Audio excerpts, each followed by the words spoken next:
नमस्कार दोस्तों। आज मैं आपको सुनाने जा रही हूँ सास ने बेटी पैदा करने के कारण बहू को खरी खोटी सुनाकर घर से धक्के देकर निकाला तो समय का पहिया ऐसा घूमा कि सास के होश ठिकाने आ गए। रात के 9 बज रहे थे। राधा जी बार बार दरवाजे की तरफ देखे जा रही थी और कब 9 से 10 और 10 से 11 बज गए पता ही नहीं चला। एक एक मिनट राधा जी के लिए भारी हो रहा था, पर अब तक उनकी बेटी दिशा का कोई पता नहीं था। उन्होंने कई बार दिशा को फ़ोन भी करने की कोशिश की, पर उनका फ़ोन भी नहीं लग रहा था। बाहर आंधी तूफान के साथ बहुत तेज बारिश हो रही थी। ये देखकर राधा जी की चिंता और बढ़ गई। हे भगवान, कहाँ रह गई मेरी बच्ची? कहीं किसी मुसीबत पे तो नहीं फंस गई? सोचते ही मन तरह तरह की आशंकाओं से भर गया।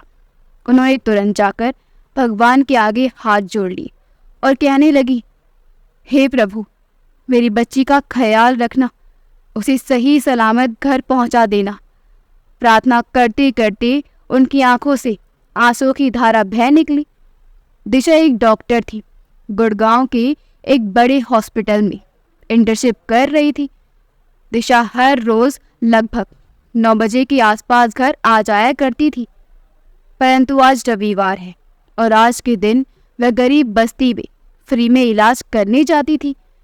वह अपना काम निपटाकर 8 बजे तक घर आ जाती थी, पर आज पता नहीं अब तक क्यों नहीं आई। अगर कभी देर हो जाती थी तो फ़ोन करके बता देती थी कि आने में समय लगेगा, पर आज तो उसने ना कुछ कहा और ना ही कोई फ़ोन आया। राधा जी पूजा रूम से निकलकर एक बार फिर खिड़की से बाहर झांकने लगी, परंतु बाहर तेज बारिश की वजह से कुछ भी साफ साफ दिखाई नहीं दे रहा था। राधा जी की घबराहट बढ़ती जा रही थी। उन्होंने एक बार फिर से दिशा को फ़ोन लगाया, पर इस बार भी नहीं लगा। तब उन्होंने खुद को तसल्ली दी, आज बहुत तेज बारिश हो रही है, हो सकता है इसी वजह से कहीं अटक गई होगी। फिर भी इतना समय कहाँ लग गया, सोचकर उनकी धड़कनें तेज हो गईं। बुरे ख्याल मन से जा ही नहीं रहे थे।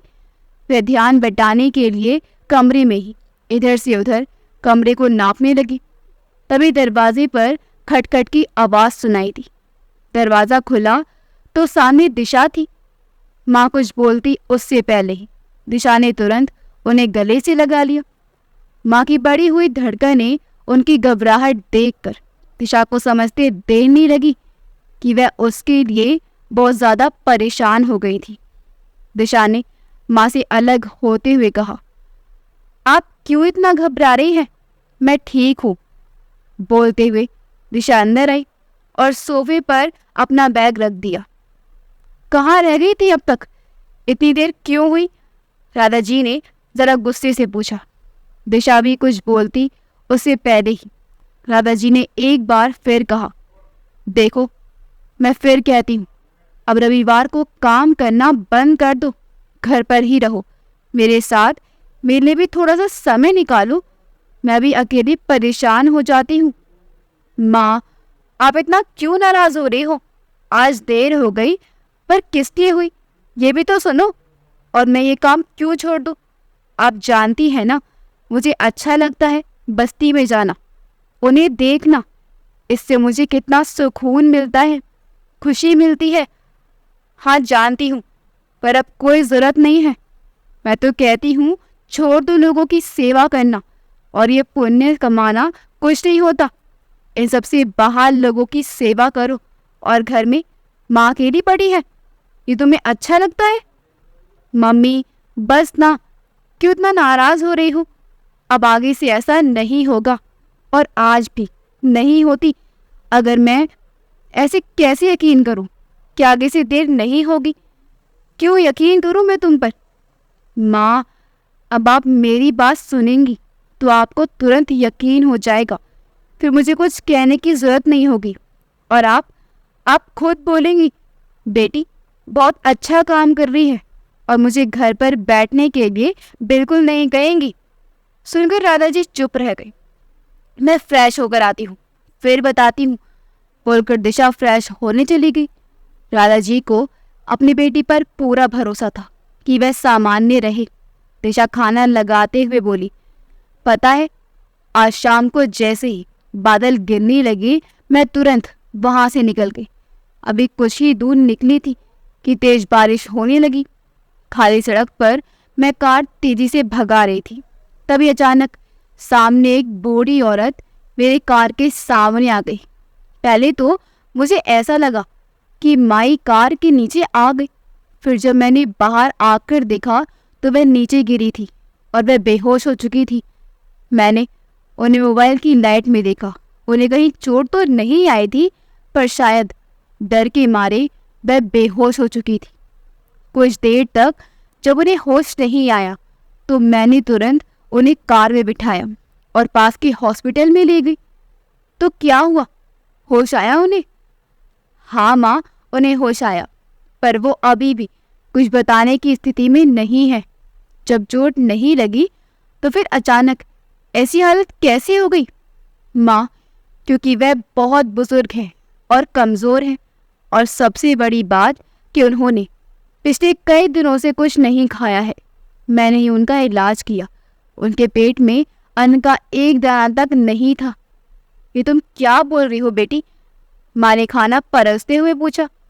जो देखा वही बोल रही हूँ माँ, और सच बोल रही हूँ। अब कल जाकर देखती हूँ उनकी तबीयत कैसी है।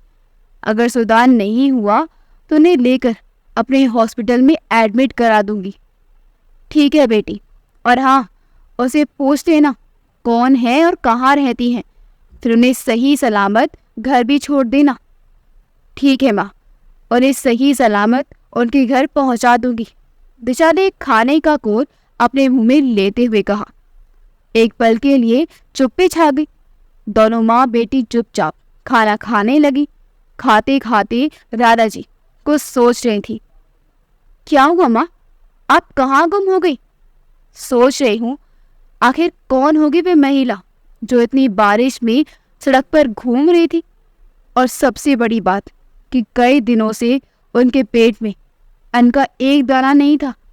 कौन है वो? कहाँ से आई होंगी? तू डॉक्टर है या माइंड रीडर? यूँ तो मैं सिर्फ एक डॉक्टर हूँ, लेकिन आपके केस में दोनों हूँ। हर चीज़ आप बहुत ज़्यादा सोचने लगती हो, इसलिए आपको कुछ बताने का मन नहीं करता मेरा।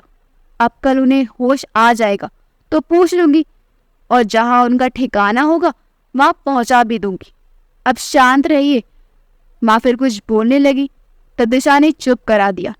बस माँ, आप टॉपिक चेंज करते हैं। अभी अभी आपने कहा कि हम दोनों को साथ में थोड़ा समय बिताना चाहिए, और अभी आप एक ही बात को पकड़ कर बैठी हैं। इतनी रात हो आई है, आपने एक बार भी मेरे या मेरे काम के बारे में नहीं पूछा। कैसा रहा मेरा दिन? कैसे थे आज के पेशेंट? अरे मेरी बच्ची, बस अब तो मैं तुमसे रोज बातें करती हूँ, और ये तो रोज का टॉपिक है, लेकिन आज तुमने जो कुछ कहा वह अलग और सोचने वाली बात है। बस इसलिए सोचने लगी। ठीक है, अब आप ज़्यादा मत सोचो। बारिश बहुत हो रही है, आपको सर्दी जुकाम बहुत जल्दी लगता है, तो मैं हल्दी वाला दूध पिलाती हूँ, हम दोनों साथ में पियेंगे। बेटी, तू जानती है ना, मुझे हल्दी वाला दूध पसंद नहीं, तो तू पी लेना, मैं सादा दूध ही पी लूँगी। माँ, आपने जितनी देर में ये सब कहा उतनी देर के लिए मैं बहरी हो गई थी, तो मैंने कुछ नहीं सुना। हाँ, इससे पहले मैंने क्या कहा वह मुझे बराबर याद है, तो मैंने जो कहा आप करेंगी। तू मेरी बेटी है, तुझे मेरी बातें माननी चाहिए, पर मेरे ऊपर हर वक्त अपना रूल चलाती है, और मुझे तुम्हारी बात माननी ही पड़ती है, क्योंकि और कोई ऑप्शन ही नहीं है। माँ, तो मानना ही पड़ेगा। दोनों माँ बेटी बहस कर रही थी कि तभी दिशा का फ़ोन बजा। लो, बात करो। आ गया आपकी लाडली बेटी का फ़ोन। अब मुझसे ज़्यादा अपनी बड़ी बेटी से नसीहतें सुनो। अरे, पहले तो बड़बड़ करने लगी, फ़ोन तो उठा। हाँ बोलो। अरे मैं क्या बोल रही हूँ बहन, कसक अभी अपनी बात पूरी करती। उससे पहले ही दिशा ने कहा, यही कि बारिश बहुत हो रही है, माँ को जल्दी सर्दी लगती है, उनका ख्याल रखना, हल्दी वाला दूध देती रहना, दवाइयाँ समय पर देना, वरना अपने मन से तो वह कभी लेंगी नहीं। यही बोलने वाली थी ना आप। कसक हंसने लगी। अरे मैं तो भूल ही जाती हूँ कि मेरी बहन डॉक्टर है, उसे कुछ भी बताने की जरूरत नहीं है। मैं तो सोच रही थी कुछ मेडिसिन आपके लिए भी लिखती हूँ। कौन सी मेडिसिन और किस लिए बहन? मैं तो पूरी तरह ठीक हूँ। अरे याददाश्त बढ़ाने वाली, दिन पर दिन आपकी याददाश्त कमजोर होती जा रही है ना, इसलिए। अच्छा तो तुम मुझे भुलक्कड़ बोल रही हो? शुक्र है बहन कि तू सामने नहीं है, ये तो अच्छी खासी पिट जाती, वैसे ही जैसे बचपन में पीट देती थी, इससे भी खतरनाक। चलो चुप करो, अब मैं बहुत छोटी बच्ची नहीं रही कि आपसे पिट जाऊंगी। बोलकर दोनों बहनें हंसने लगी। अच्छा लो माँ से बात करो। हाँ बोलो बेटा, राधा जी ने कहा। माँ अपना ख्याल रखिएगा। अरे मैं ठीक हूँ बेटा, और तेरी बहन जो है मुझे कुछ होने नहीं देगी। तू बता कैसी है, घर में सब कैसे हैं, बच्चे दामाद जी? हाँ माँ सब ठीक है, और आपको भी ठीक रहना ही होगा। आपके अलावा हम बहनों का इस दुनिया में है ही कौन? अरे मुझे कुछ नहीं होगा। ठीक है अभी देर रात हो गई है, फ़ोन रखो, दिशा को कल सुबह हॉस्पिटल भी जाना है। हाँ माँ, बोलकर दोनों ने फ़ोन रख दिया। उधर दिशा तब तक 2 ग्लास हल्दी वाला दूध बनाकर ले आई। एक खुद लिया और एक माँ की तरफ बढ़ा दिया। दोनों ने दूध पीते हुए कुछ देर टीवी देखा, फिर अपने कमरे में सोने चली गई।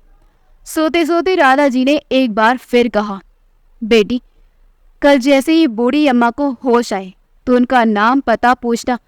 मैं तो कहती हूँ कल मैं 6 बजे तुम्हारे साथ चलती हूँ, उन्हें भी देख लूंगी मैं। माँ मुझे लगता है आपको बताकर मैंने गलती कर दी। मुझे समझ में नहीं आता आप इतना इमोशनल क्यों हो रही हो। अरे मैंने कहा ना, जैसे उनको होश आएगा मैं उनसे पूछ कर वहाँ उनको सही सलामत छोड़ दूंगी। आपको मुझ पर यकीन नहीं हो रहा है क्या? माँ ने कुछ जवाब नहीं दिया। माँ अगर ऐसा रहा था तो मैं उन्हें हॉस्पिटल लेकर जाती ही नहीं। अब चुपचाप सो जाओ, पूरी दुनिया के बारे में सोचने के लिए यही बैठी है।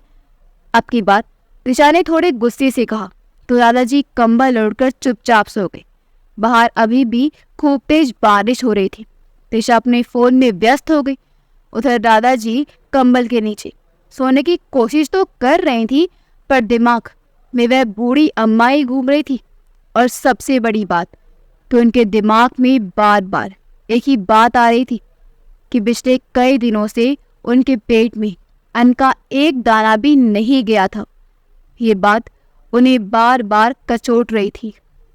हे भगवान, वो जो भी है उसे अपने परिवार से, अपनों से मिला देना।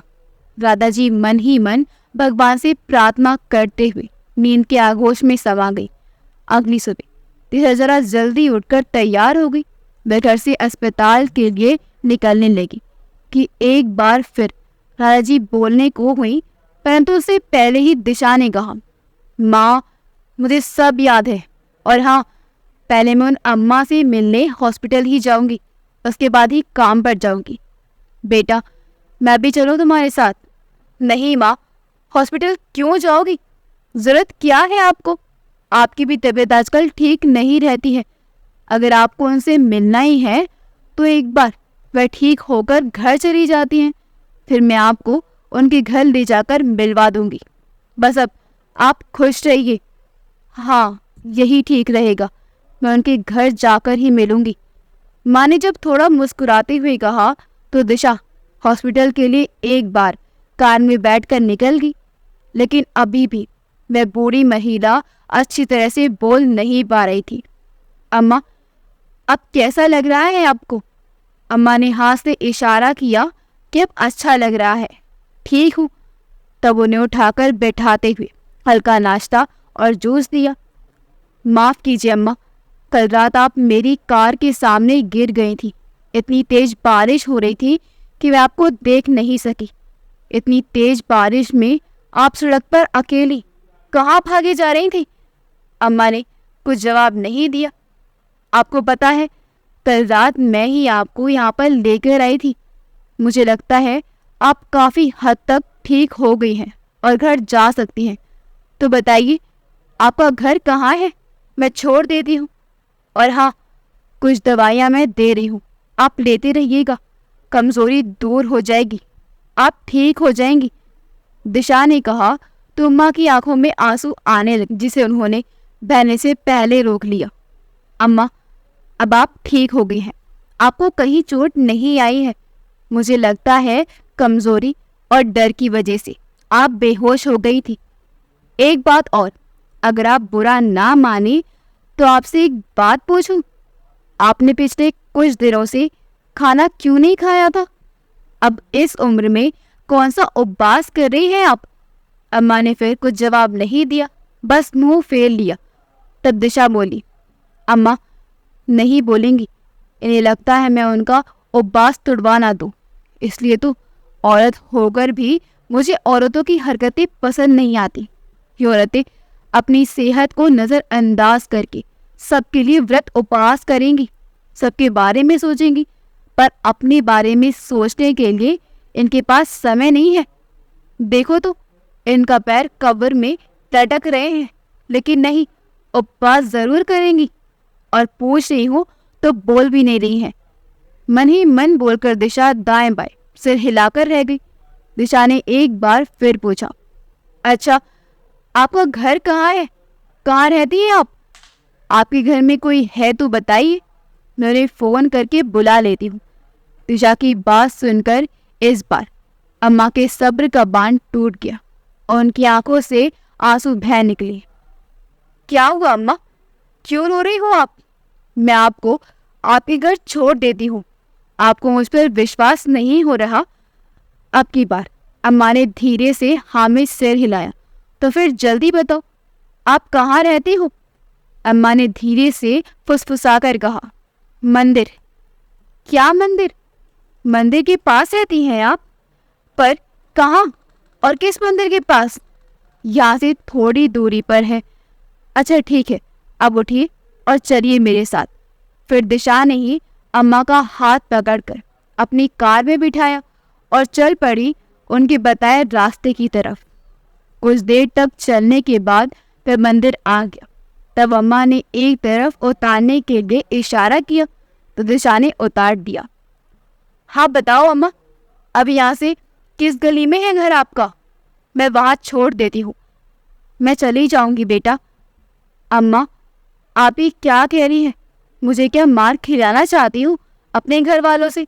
अगर आप फिर गिर गए तो तब तो सच में आपके घर वाले मेरी खटिया खड़ी कर देंगे। चलिए जल्दी बताइए, आप कहाँ रहती हो? मैं आपको छोड़ देती हूँ। अब की बार अम्मा ने बहाना बना दिया कि यही मंदिर में कुछ देर बैठूंगी, फिर घर जाऊंगी। मैं चली जाऊंगी मेरी बच्ची, तू अपने काम पर जाओ, तुम्हें देर हो रही होगी। देर तो सच में हो रही है। दिशा ने अम्मा को मंदिर के प्रांगण में बिठा दिया और कार में बैठकर हॉस्पिटल की लिए निकल गई। रास्ते में जाते जाते उसने अपने माँ को फ़ोन लगाया, ये बताने के लिए कि अम्मा ठीक है और वो सही सलामत अपने घर पहुँच गई है। सुनकर दादाजी भी खुश हो गई। करीब 2 दिन बाद दिशा फिर उसी रास्ते से गुजर रही कि अम्मा इस समय मंदिर में रहती हैं तो शायद उनसे मुलाकात हो जाए।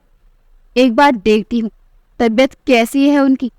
दिशा मंदिर के पास जैसे ही रुकी तो अम्मा की नज़र उस पर गई तो वह छुपने की कोशिश करने लगी। तभी अम्मा का पैर फिसला और वह जोर से गिर गई। उनके मुंह से आहा निकला। मंदिर के पुजारी भागकर उन्हें उठाने आए। तब तक दिशा भी पहुंच गई। क्या हुआ अम्मा, कैसे गिर गई? और जब आपसे नहीं होती है ये पूजा तो क्यों आती हो मंदिर? घर में क्यों नहीं बैठती? भगवान का नाम और पूजा घर में बैठकर भी तो लिया जा सकता है, जरूरी नहीं मंदिर में ही आकर पूजा करना। घर होगा तभी तो रहेंगी ना, ये मंदिर ही उनका घर है, यही रहती है अम्मा जी, पुजारी ने कहा। ये सुनकर तो दिशा चकित हो गई और अम्मा शर्म के मारे इधर उधर देखने लगी। तब दिशा को एहसास हुआ कि अस्पताल में कोई क्यों नहीं आया, ना ही किसी ने खोज खबर ली। अब दिशा को उनके बारे में जानने की उत्सुकता होने लगी। लेकिन पंडित जी, इनका कोई ना कोई तो ठिकाना होगा ना। था, पर अब नहीं। उनके बेटे बहू विदेश में रहते हैं और जो घर में रहते हैं वे रखने को तैयार नहीं है। पिछले कुछ दिनों से यही रहती हैं। मंदिर में जो प्रसाद चढ़ता है वही खाती हैं और यही रात में सो जाती हैं। बेटा, मैं इसके आगे और कुछ नहीं जानता। अब जो पूछता है अम्मा से ही पूछ लो। सुनकर दिशा काफी गंभीर हो गई। अब दिशा को अम्मा से हमदर्दी होने लगी, पर उसने वहां उनके सामने जाहिर नहीं होने दिया। वह उनके पास से हट गई और सोचने लगी, क्या ये सच है? शायद सच में कोई नहीं है, नहीं तो अब तक कोई ना कोई जरूर आया होता। क्या करूं? मैं लेकर अपने घर चली जाऊं? एक बार माँ से पूछती हूँ। हाँ, यही सही रहेगा। परंतु माँ ने फोन नहीं उठाया तो दिशा ने बिना कुछ सोचे समझे अम्मा का हाथ पकड़ा और उन्हें लेकर अपने घर के लिए विदा हो गई। रास्ते में अम्मा दिशा को भीगी नजरों से देख रही थी। क्या हुआ अम्मा? आप मुझे ऐसे क्यों देख रही हो? सुनकर अम्मा भावुक होती हुए बोली, खूब खुश रहो मेरी बच्ची, खूब आगे बढ़ो, खूब तरक्की करो, माँ बाप का नाम रोशन करो। बोलकर अम्मा ने उसके सिर पर अपना हाथ रख दिया। दिशा को अपनेपन का एहसास हुआ। ऐसा लगा मानो उनके साथ कोई खास और गहरा रिश्ता हो। दिशा का मन तो हो रहा था अम्मा से पूछे उनके परिवार वालों के बारे में, लेकिन नहीं पूछा। दिशा ने सोचा कहीं उन्हें बुरा ना लग जाए। बेटा, मुझे देखकर कहीं तुम्हारे घर वाले परेशान हो गए तो? अम्मा ने कहा, वह बिल्कुल परेशान नहीं होंगे, आप चिंता मत करो। बेटा, तुम्हारा नाम क्या है? तुम्हारे घर में और कौन कौन है? मेरा नाम दिशा है और मेरे घर में बस मैं और मेरी माँ रहती हैं। 2 बहनें और हैं, उनकी शादी हो चुकी है। भाई नहीं है। नहीं, अम्मा ने चौंक कर पूछा। और पापा? वे बहुत पहले ही गुजर चुके हैं। और तुम्हारे पैर में क्या हुआ? तुम ठीक से चल नहीं पा रही हो, चोट लगी है क्या? नहीं, पोलियो है। माँ कहती हैं मैं बहुत छोटी थी तभी मुझे पोलियो हो गया था। भगवान भी ना अच्छे लोगों को ही तकलीफ देते हैं। दिशा मुस्कुरा कर रह गई। अम्मा भी चुप हो गई। क्या हुआ अम्मा? अब आप क्या सोचने लगी? मतलब तुम्हारी मम्मी ने अकेले ही तुम बहनों को पाला और पढ़ाया लिखाया? हाँ अम्मा, दिशा ने मुस्कुराते हुए जवाब दिया। बहुत हिम्मत वाली जान पड़ती है तुम्हारी माँ। हाँ, वो तो है। कुछ इसी तरह बात करते करते उनको रास्ता कट गया और दिशा घर पहुंच गई। अम्मा को लेकर घर पर गई तो दरवाजे पर ताला लगा हुआ था। माँ शायद बाहर कहीं कुछ सामान लेने गई होंगी। उसने अपने पास रखी चाबी से दरवाज़ा खोला और अम्मा को बेड पर बैठने के लिए कहा। फिर रसोई में जाकर उनके लिए 1 गिलास पानी लाई और चाय बनाने लगी। अम्मा ने चाय पीने से इनकार कर दिया तो दिशा उनके लिए नाश्ता ले आई। अम्मा ने नाश्ता किया और दवाइयाँ खाई तो उन्हें नींद आने लगी। दिशा उन्हें गैस रूम में ले गई और बेड पर सुला दिया। दिशा ने अस्पताल में फ़ोन कर दिया कि आज ज़रा आने में देर हो जाएगी। कुछ देर में अम्मा सो गई और दिशा बरामदे में बैठकर माँ के आने का इंतज़ार करने लगी। कुछ देर बाद जब दादाजी आए तो दिशा को घर में देखा तो आश्चर्यचकित हो गई। क्या हुआ बेटा, तुम वापस आ गई? हॉस्पिटल नहीं गई? तबीयत तो ठीक है ना? हाँ माँ, मैं ठीक हूँ। तो फिर क्या हुआ, क्यों वापस आ गई? और आए तो मुझे फ़ोन क्यों नहीं किया? दिशा ने सारी बातें बता दी और ये भी कह दिया कि वह अम्मा को लेकर यहाँ आ गई है। सुनकर माँ ने कहा, बेटे यहाँ लेकर आ गई? वो सब तो ठीक है, लेकिन उनके घर में अगर कोई भी होगा तो वे कितना परेशान होंगे। नहीं माँ, कोई नहीं है उनके घर में, अकेली रहती हैं और वह भी मंदिर में। अगर कोई है भी तो उनके घर में, तो अब तक कोई खोज खबर क्यों नहीं ले? ठीक है, कुछ दिन ठहरे दीजिए यहाँ पर। जब उनकी तबीयत ठीक हो जाएगी तब तक मैं देख लेती हूँ, पता कर लेती हूँ। कोई सच में है तो उनके घर पर छोड़ दूंगी। क्या कहती हो आप? हाँ ठीक है बेटा, कोई बात नहीं। लेकिन अम्मा कहाँ है? वे भी आराम कर रही हैं। पता है रास्ते भर बहुत प्यार से बात करती आई हैं। मुझे तो ऐसा लग रहा था जैसे मेरा उनके साथ कोई पुराना रिश्ता हो। तुम्हें तो सबके साथ रिश्ता महसूस होने लगता है क्योंकि तुम अच्छी हो इसलिए, वरना आज का ऐसा समय नहीं है बेटा। लोग अपनों से रिश्ता नहीं रखते और अनजान से तो बहुत दूर की बात है। हाँ, आपका कहना सही है माँ, मैं भी चलती हूँ। अम्मा उठेंगी तो आप बातचीत कर लेना और कह देना कि मैं शाम को आऊँगी। ठीक है बेटा, तू जा, मैं देख लेती हूँ। दिशा जब चली गई तो राधा जी ने दरवाज़ा खोलकर धीरे से उन बूढ़ी अम्मा को देखा। अम्मा कंबल ओढ़कर सो रही थी तो उन्होंने जगाना ठीक नहीं समझा और दरवाज़ा बंद कर बाहर आ गए। कुछ देर तक इंतज़ार करने के बाद उन्होंने सोचा कि उनके लिए कुछ हल्का फुल्का खाना बना देती हूँ, मैं भी खा लूँगी और उन्हें भी दे दूँगी। फिर वो रसोई में गई और झटपट खाना बनाने लगी। कुछ देर में खाना बन गया, लेकिन अम्मा तो अब तक नहीं उठी। तो राधा जी ने सोचा जाकर उन्हें उठा देती हूँ। हो सकता है अनजान जगह पर वह कमरे से बाहर ना निकली। उठेंगी, खाना खाएंगी, फिर उन्हें अच्छा लगेगा, हमारी बातचीत भी हो जाएगी। मन में सोचते हुए वह दरवाज़ा खोलकर अंदर गई और धीरे से कंबल हटाकर कहा, अम्मा उठ जाइए, खाना खा लीजिए। अम्मा को जवाब देती उससे पहले ही राधा जी ने फिर कहा, अम्मा उठिए, मैं दिशा की माँ हूँ, आप ठीक हैं, उठिए खाना खा लीजिए। ये बोलकर राधा जी ने कंबल हटा दिया। फिर उनकी बाह पकड़कर जैसे ही उन्हें उठाकर बिठाया कि अम्मा का चेहरा देखकर उनके पैरों तले जमीन खिसक गई। मुँह खुला का खुला रह गया, आंखें फटी की फटी रह गई। कुछ यही हाल बूढ़ी अम्मा का भी था। अम्मा कुछ बोलने को हुई लेकिन आवाज़ मुँह में रह गई और वह कह ना सकी। उधर राधा जी की आंखों से झरझर आंसू बहने लगे। माँ जी, आप इस हालत में कैसे? क्या हुआ? घर में बाकी सब कैसे हैं? कहाँ हैं? राधा जी की बात सुनकर अम्मा जी की आंखों से आंसू बहने लगे। वह फूट फूट कर रोने लगी। वह बूढ़ी अम्मा कोई और नहीं, राधा जी की सास कमला जी थी। माँ जी, आप यूं इस तरह कैसे? घर के बाकी सब लोग कहाँ हैं? कमला जी जोर से सुबकने लगी। क्या हुआ माँ जी, बताइए, आप क्यों रो रही हैं? बहू, तुम्हारी बद्दुआ रंग लाई, सब तुम्हारी बद्दुआओं का फल है। तुम्हारे साथ जो हमने किया उसका फल भगवान ने मुझे जीते जी दे दिया।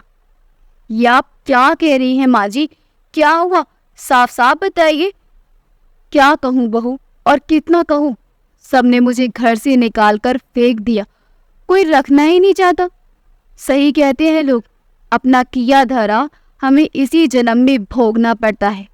जिस बेटे बहू के लिए सब कुछ किया, सही गलत कुछ नहीं सोचा, उसी ने मिलकर मेरा ये हाल कर दिया। बोलते बोलते अम्मा की आंखों से आंसू बहने लगे। राधा जी ने उनके आंसू पोंछते हुए कहा, चुप हो जाइए माँ जी, आपकी तबीयत ठीक नहीं है, आप इस समय रोएंगी तो बीमार पड़ जाएंगी। अम्मा चुप हो गई, परंतु हिचकियां बंद रह गई। वही राधा जी की आंखों के सामने पुरानी यादें ताज़ा हो गई। तस्वीर की भांति एक एक करके आंखों के सामने आने लगी। राधा जी की अभी नई नई शादी हुई थी। उनके पति दया राम जी सरकारी स्कूल में अध्यापक थे। 3 जेठानी देवरानी में राधा जी सबसे छोटी बहू थी और गरीब परिवार से आई थी। बाकी इनकी दोनों जेठानी काफ़ी अमीर परिवार से थी, तो सास इस बात के लिए हमेशा उन्हें ताना देती कि पता नहीं किसी गरीब फकीर खानदान से आ गई है। राधा जी कभी अपनी सास की बातों को दिल पर नहीं लेती थी, तो दोनों जेठानी सास को सलाह देने लगती और तब तीनों मिलकर खूब राधा जी को खरी कोटे सुनाती। कभी तीज त्योहार में दोनों जेठानियों के मायके से खूब सारा सामान आता, तो वही राधा जी के मायके से थोड़ा बहुत ही सामान आता। कभी कभी नहीं भी आता तो इस बात के लिए भी उन्हें खूब सुनाया जाता। कितनी बार राधा जी विरोध करना चाहती, पर पति मना कर देते कि माँ के सामने मत बोलो, और राधा जी मन महसूस कर रह जाती। उन्हें याद है जब पहली बेटी हुई तो सासू माँ ने कैसे मुंह बना लिया था। पोते का इंतजार कर रही थी और पोती हो गई। अरे, इसे तो मायके का लक्षण लग गया। इस पर तो माँ की परछाई पड़ गई। मेरे खानदान में तो सबको पहले बेटा ही होता है, यहाँ तक कि जानवर को भी, और इसे बेटी हो गई। तब राधा जी को खूब रोना आया, लेकिन फिर वह भी सहन कर लिया। परंतु जब दूसरी बेटी हुई तब तो मानो पहाड़ टूट पड़ा हो। कमला जी उनके खाने पीने में दिक्कत तो करती ही, ऊपर से बेटे को भड़काने लगी। इस बहू से पोता नहीं होगा, तुम दूसरी शादी कर लो। तब तो जेठानी भी ताना मारने लगी कि तुम्हें बेटा नहीं है, तुमने तो अपने पति को बेटियों की कर्ज तले दबा दिया है। राधा जी कभी अपने पति से ये सब बातें करती तो हंसकर कहते, जिसे जो कहना है कहने दो, मैं तुम्हारी साथ हूं ना, तो और क्या चाहिए। तब राधा जी खुश हो जाती और धीरज धर लेती हैं। अब दोनों पति पत्नी सोच रहे थे कि अब बच्चा नहीं करेंगे, 2 बेटी ही काफी है। लेकिन ससुराल वालों के साथ मायके वालों का भी दबाव पड़ा तो उन्होंने तीसरा बच्चा कर लिया, और भगवान को यही मंजूर था। तीसरी भी बेटी हो गई। तब तो सासू माँ ने उन्हें घर से निकालकर मायके भेज दिया और कहने लगी, तू कल मुही कुलक्षणी है, अभागी काली बेटी ही जन्मेगी। मेरे बेटे का वंश आगे कैसे बढ़ेगा, खानदान कैसे बढ़ेगा। जा, तू निकल जा। और अपने बेटे पर दूसरी शादी के लिए दबाव डालने लगी। तब भी बेटा मुस्कुराकर रह जाता। क्या हो गया माँ, बेटा और बेटी में आजकल कोई फर्क नहीं है। लेकिन माँ कहाँ समझती, उन्हें तो पोता चाहिए था। बस दिन रात रट लगाए बैठी रहती। कहते हैं घर में रोज की कलह एक दिन लगी जाती है। वही हुआ। एक शाम बहुत तेज बारिश हो रही थी। राधा जी के पति काम से बाहर गए थे। घर लौटते समय बारिश की वजह से उनका एक्सीडेंट हो गया और वहीं उनकी मृत्यु हो गई। राधा जी पर दुखों का पहाड़ टूट पड़ा। क्या करूं क्या नहीं समझ में नहीं आ रहा था। लेकिन पति की सरकारी नौकरी थी तो अनुकंपा पर उन्हें शिक्षक की नौकरी मिल गई। परंतु ससुराल वाले चाहते थे कि नौकरी उनके दोनों जेठ में से किसी को मिले। राधा जी ने जिद करके कहा कि मुझे 3 बच्चे हैं तो अपने बच्चों का पालन पोषण कैसे करूंगी मैं, इसलिए नौकरी मैं ही करूंगी। और जिद करके नौकरी कर ली। इस गुस्से में दोनों जेठ जेठानी ने सास को खूब चढ़ाया, उल्टा सीधा सिखाया और राधा जी को घर से निकलने पर मजबूर कर दिया। राधा जी रोती बिलखती रह गई। मैं 3 बच्चों को लेकर कहाँ जाऊंगी मायके जी, मायके में भी कोई सहारा नहीं है। मुझे कुछ नहीं तो रहने के लिए कमरा ही दे दीजिए। लेकिन किसी ने एक नहीं सुनी। राधा जी रोती बिलखती रह गई। उनके आंसू देखकर कमला जी का दिल नहीं पिघला। तब राधा जी ने कमला जी के पैर पकड़ लिए। माँ जी, आप तो मेरी सास हैं, बच्चों की दादी हैं, कम से कम आप तो समझिए। मैं अकेली औरत 3 बच्चों को लेकर कहाँ जाऊंगी। मुझे बाकी संपत्ति में कोई हिस्सा मत दीजिए, कुछ नहीं चाहिए मुझे। बस रहने को एक छत दे दीजिए, मैं उसमें रह जाऊंगी, 3 बच्चों का पालन कर लूंगी। तब सासू माँ लाश से धक्का मारते हुए बोली, मेरे बेटे को तो खा गई, अब किस हक से यहाँ रहेगी। फिर तुम बेटियों की माँ हो तो तुम्हारा कैसा हिस्सा? कोई हिस्सा नहीं होगा। जहाँ तेरा मन हो वहां जा। अगर नहीं संभाल सकती तो अपनी बेटियां पैदा क्यों की? साथ ही राधा जी से भी बोले जाए, कहीं इन्हें फेंक दे, मार दे। जब कोई रखने को तैयार नहीं हुआ तो राधा जी 3 बेटियों को साथ लेकर घर से निकल गई। जमीन जायदाद और छत तो दूर, किसी ने एक समय का खाना बनाने के लिए अनाज तक नहीं दिया। 3 बच्चों के साथ घर तो छोड़ दिया, पर अब आगे क्या? राधा जी को समझ नहीं आ रहा था। क्या करूं, कहाँ जाऊं? बहुत दुखी परेशान हो गए। उन्हें परेशान देख उनके स्कूल के प्रधान अध्यापक ने उनसे उनकी परेशानी का कारण पूछा। तब रोती हुई उन्हें सारी बातें बता दी। सारी बातें सुनकर उनका भी कलेजा पसीज गया। उन्होंने कहा, कोई बात नहीं, आप कुछ दिनों तक स्कूल में ही रह ली जाइए। जब घर की व्यवस्था हो जाए तब आप यहाँ से चले जाइएगा। तब राधा जी 3 बेटियों को लेकर उसी स्कूल में रहने लगी जिसमें पढ़ाती थी। इसी बीच छोटी बेटी की तबीयत खराब हो गई और जब डॉक्टर के पास ले गए तो पता चला उसके पैर में पोलियो हो गया है। काफ़ी इलाज कराया, आराम तो हुआ लेकिन पूरी तरह ठीक नहीं हुआ, जिसकी वजह से वह ठीक से चल नहीं पाती। स्कूल में वह अच्छे से रहने लगी, लेकिन ये बात बाकी लोगों और शिक्षकों को पसंद नहीं आई। दादाजी और प्रधान ने अध्यापक को लेकर खिल्ली उड़ाने लगे, मजाक बनाने लगे। उस दिन समझ में आया, सिर्फ औरत ही औरत की दुश्मन नहीं होती, मर्द भी बड़े दुश्मन होते हैं। अपने चरित्र पर उंगली उठाते देखा तो उन्होंने एक छोटी सी कोठरी किराए पर ली और उसमें रहने लगी। पर धीरे धीरे उन्होंने घर का सामान जुटाया और जमीन लेकर घर बनाया। तीनों बेटियां काफी होशियार, समझदार और पढ़ने में तेज तरार थी। पढ़ाई पूरी होते ही राधा जी की दोनों बड़ी बेटियों की शादी बिना किसी दहेज की हो गई, लेकिन छोटी बेटी पोलियो की वजह से दिव्यांग थी, इसलिए अब राधा जी को बहुत चिंता होने लगी कि इसकी शादी कैसी होगी। जब दिशा ने कहा, माँ आप मेरी शादी की चिंता मत करो, मुझे पढ़ने दो, मुझे डॉक्टर बनना है, पहले पढ़ाई कर लूँ, अपने पैरों पर खड़ी हो जाओ, फिर शादी बाद में देखेंगे। बेटी की बात सुनकर राधा जी बोली, मैं प्राइमरी स्कूल की शिक्षिका हूँ, कहाँ से इतना पैसा लाऊंगी जो तुम्हें डॉक्टरी की पढ़ाई पूरी करा दूँ। लेकिन कहते हैं ना, जहाँ चाहा वहाँ रहा, वही हुआ। काफ़ी हद तक मदद बड़ी बेटियों और उनके दामाद ने की थी और बाकी मेडिकल कॉलेज में उसकी फीस माफ़ हो गई। जो प्रोफेसर उसे पढ़ाते थे उन्हें बिना फीस लिए ही दिशा को पढ़ाया। राधा जी ने कई बार पूछा भी फीस के बारे में, तब प्रोफेसर कहते, दिशा बिटिया को डॉक्टर बनने दीजिए। हंसकर बोलते कि सारी फीस फिर मैं उसी से ले लूँगा। दिशा ने भी बहुत मन लगाकर पढ़ाई की और आज वह एक सफल डॉक्टर बन गई। इधर राधा जी पिछली बीती बातें भूलकर अपने बच्चों में घुल मिल गई। अब वह ससुराल और सास की बातें याद नहीं करती और ये वापस परिवार के लोगों ने कभी नहीं बुलाया और ना ही राधा जी कभी गई। लेकिन दिशा ने जब कल अम्मा का नाम लिया तभी से राधा जी का मन विचलित हो रहा था कि आखिर कौन है वे अम्मा? क्या अम्मा सच कह रही हैं? क्या दोनों बेटे बहू ने उन्हें सच में घर से निकाल दिया?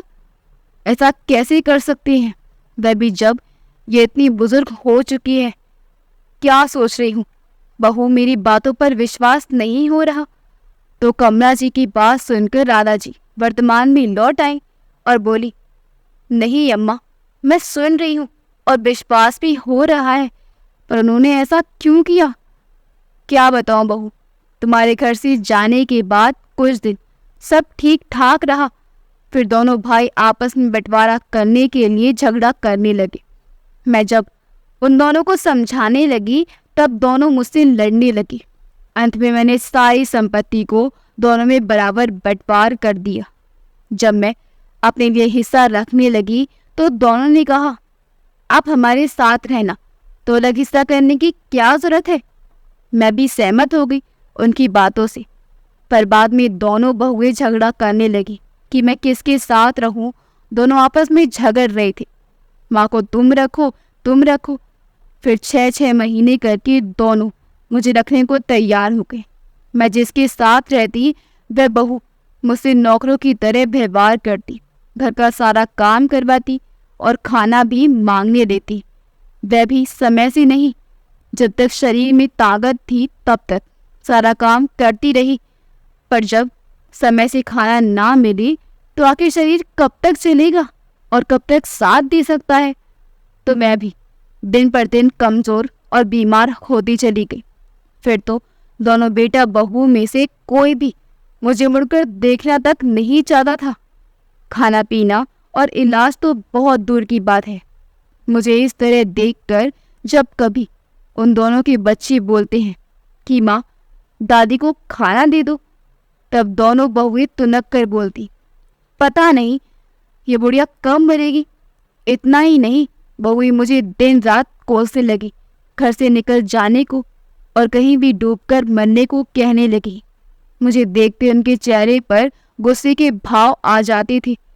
ये सब सुनकर जब नहीं बर्दाश्त हुआ तब मैं घर से निकलकर मंदिर में रहने लगी। किसी ने एक बार भी नहीं बुलाया। लेकिन हाँ, बहू को ये याद आ रहा कि मेरे हाथ में 4 सोने की चूड़ियाँ हैं।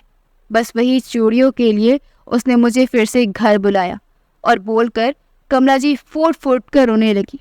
राधा जी ने उन्हें पकड़ा और आंसू पोंछने लगी। अम्मा, आप क्यों रो रही हैं? और उस रात आप कहाँ जा रही थी? कमला जी चुप हो गई। बताइए ना अम्मा, आप कहाँ जा रही थी उस रात इतनी तेज बारिश में?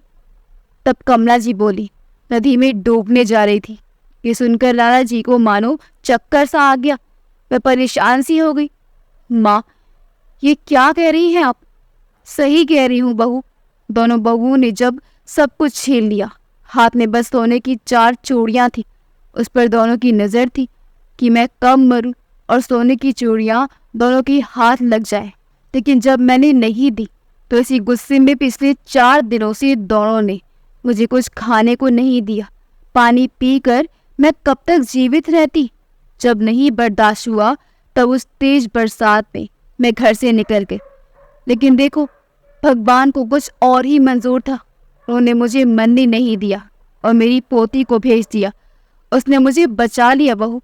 मैंने जिन पोती को इतना दुख दिया, इतनी बद्दुआएं दी, आज उसी पोती ने मेरी जान बचा ली। जिसके लिए इतना पाप किया, इतना सब किया, उसने तो पलटकर देखा तक नहीं कि मैं मर गई हूँ या जिंदा हूँ। बहू, तुम मुझे मत रोकना, मुझे जाने दे। मैं अब ठीक हूँ। मैं कहीं काम करके अपना पेट पाल लूँगी, लेकिन मैं तेरे साथ नहीं रहूँगी। क्यों माँ, आप ऐसा क्यों बोल रही हैं? क्यों नहीं रहेंगी हमारे साथ? क्या कमी है यहाँ पर? और कहाँ जाएंगी आप? अब बात किसी की कमी की नहीं है बहू, लेकिन किस मुंह से रहूँ यहाँ? इसी मुंह से। तुझे मैंने कितनी गालियाँ दी, कितने अपशब्द कहे, कितनी बद्दुआएं दी, इसलिए नहीं रह सकती। शर्म आ रही है मुझे। इसमें शर्म की कोई बात नहीं दादी। आप मेरी दादी हैं और आप यहाँ से कहीं नहीं जा रही हैं। ये मैं बोल रही हूँ, पीछे से आते हुए दिशा ने कहा। दादी सुनते ही कमला जी फूट फूट कर रोने लगी। तुम्हें पता चल गया मेरी बच्ची, मैं तुम्हारी दादी हूँ। हाँ दादी, मैंने सब बात सुन ली है। और हाँ, पहले कुछ भी हुआ हो मैंने नहीं देखा, लेकिन आज जो सामने मेरी दादी बैठी है बहुत अच्छी, और मुझे दादी की ज़रूरत है। वर्षों से माँ के साथ रह रहकर बोर हो गई हूँ। मैंने कितनी बार माँ से पूछा मेरे दादा दादी कहाँ हैं, लेकिन माँ ने कभी कुछ नहीं बताया। जब आप यहाँ आ गई हैं तो यहाँ से कहीं नहीं जाएंगी। मैं नहीं जाने दूंगी आपको। आप हमारे साथ यहीं रहेंगी, समझी? अगर नहीं समझेगी तो जिद करूँगी। और आप जानती हैं कि मैं डॉक्टर हूँ, मोटे मोटे इंजेक्शन लगा दूंगी। सुनकर दादी हंसते हंसते रो पड़ी। पोती दिशा की बात सुनकर कमला जी रोते रोते हंस पड़ी और दिशा को गले से लगाते हुए बोली, अरे मेरी बच्ची, माफ़ कर दे अपनी दादी को। मैं तो यहाँ तुम लोगों के साथ रहने के लायक नहीं हूँ, लेकिन तू बोल रही है तो मैं रहूँगी। लेकिन अब मेरे पास तुम दोनों को देने के लिए कुछ नहीं है। पर हाँ, ये सोने की 4 चूड़ियाँ तुम रख लो बेटा, और जितना आशीर्वाद होगा मैं सब तेरे लिए करूँगी।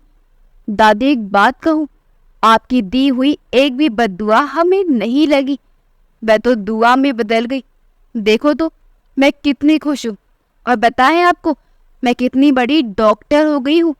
तो ये चूड़ियाँ अभी आप ही पहनिए, हमारे लिए आपका आशीर्वाद ही काफ़ी है। हाँ मेरी बच्ची, तू बहुत बड़ी डॉक्टर है, और बड़ी बन जा, और दुनिया की सबसे बड़ी डॉक्टर बनकर खूब नाम कमा, माँ बाप का खूब नाम रोशन कर। तुम्हें मेरी तरफ से बहुत सारा प्यार और बहुत सारा आशीर्वाद। सुनकर दिशा दादी से लिपट गई और माँ को इशारा किया तो राधा जी भी पुरानी सारी बातें भूलकर सास के गले से लिपट गई। तभी पीछे से आवाज़ आई, और दिशा बेटिया, मेरी फीस कहाँ है? याद है ना, मैंने तुम्हें कहा था कि जब तुम डॉक्टर बन जाओगी, कमाने लगोगी, तब तुमसे फीस ले लूँगा। तुम्हें याद भी है कि भूल गई? सबने पीछे मुड़कर देखा तो वही प्रोफेसर साहब थे जिन्होंने दिशा को बिना फीस दिए पढ़ाया था। राधा जी और दिशा उठकर खड़ी हो गई और बड़े प्यार से उनका स्वागत किया। सर, आप यहाँ आइए, बैठिए ना। मैं बैठूंगा, ज़रूर, पर मुझे मेरी फीस पहले दोगी कि नहीं, ये जवाब दो। सर, आपकी जो फीस बनती है वह मैं सब देने को तैयार हूँ। बताइए क्या फीस है आपकी? आपकी बेटी डॉक्टर बन गई है, अच्छा कमा रही है, क्यों नहीं देगी आपकी फीस? बताइए तो आपकी फीस क्या है? मेरी फीस ये है कि मैं चाहता हूँ दिशा बेटिया मेरे घर की बहू बन जाए। मेरा एक बेटा डॉक्टर है, मैं उसके लिए आपसे दिशा का हाथ मांगने आया हूँ। सुनकर दिशा शर्मा कर घर के अंदर चली गई। वहीं दादाजी की आंखों में खुशी के आंसू आ गए। सर, मैं नहीं जानती कि आपका आभार किस तरह व्यक्त करूं। मेरी सारी चिंता दूर कर दी आपने। लेकिन क्या दादाजी?